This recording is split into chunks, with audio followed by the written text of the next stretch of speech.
আসসালামু আলাইকুম। হ্যালো বন্ধুরা, সবাই কেমন আছেন? আশা করি সবাই ভালো আছেন। আজকে আমার রান্নার আইটেম তো বেশি। এই তো জালি আমি সিদ্ধ করে লুছি, ইলিশ মাছ দিয়ে রান্নু। আর এনে সব কিছু বার করে লুছি রান্নার প্রস্তুতি। আর এই তো এখন আলু ভাজা, পেঁয়াজ ভেজা থুমু। আর এই তো এনে পেঁয়াজ ভাজি করবো, আমার তরকারি রান্না। আলু কাটটা লুছি, আলু ভাজি করবো, আর টমাটো আমার তরকারি দিবো। আর এখানে ভাতের পানি লুয়ে লুছি, আর এনে চাল দিয়ে লুছি, আর এনে তরকারি ঝোল জলের পানি লুয়ে লুছি। এনে বেগুন কাটটা লুছি, আর আলু টমাটো তেনো কাটা আছে। আর এখানে রুই মাছ আছে, ইলিশ মাছ আছে, চিংড়ি মাছ আছে, আর হ্যাঁ উমানি মাছ আছে। আর এখানে দেখেন ধনিয়া পাতা, কাঁচামরিচ, রসুন, আর এখানে করলা, আলু, পেঁয়াজ, আর এখানে সরসিঙ্গা আলু এটি রেডি করে লুছি। আর এই তো তরকারি রান্না মানে বক্স বইটা ফ্রিজে থুয়ে দিব।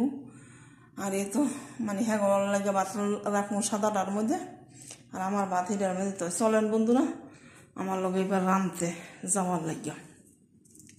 তেনটা অলরেডি আমার কাম ব্যাগ হয়ে গেছে, মানে খালি মানে চুলাটা যে বহাই দিব আর হইয়া যাইব। ঠিক আছে, এই তেন নিতে যত দেরি, আর আমার কাম করতে তো দেরি না। আলহামদুলিল্লাহ, নিতে যতটা দেরি রাঁধতে 1 ঘন্টার মতো সময় লাগবো। আবার তো কাপড় চাপড় তো রয়েছে আলহামদুলিল্লাহ। কালকে যেই ডরাইছে যে কাম আছে, তো কাম অলরেডি আলহামদুলিল্লাহ ফাইনালি শেষ। এখন আর একটা টেনশন নাই, আবার পেলাম তুইব না মশলা মশলা লুয়ে লই। সব কিছু রেডি করে লই, তার আনতে বেশি সময় লাগবে। এই তো আল্লাহর কাপড় তো 30 দিন আসুই, খালি কালকা কাপড় দিতাম না, তো কালকা জমাই দিব। কালকা তো শুক্রবার। এই তো মাথার কথা তো কইলে চলে না।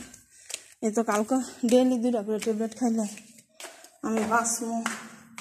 ডেইলি ধরেন 2টা করে ট্যাবলেট খাওয়া লাগে মাথা ব্যথার। মানে কই যে যাইতাম মানে ভালো লাগে না, এত একটা যন্ত্রণা।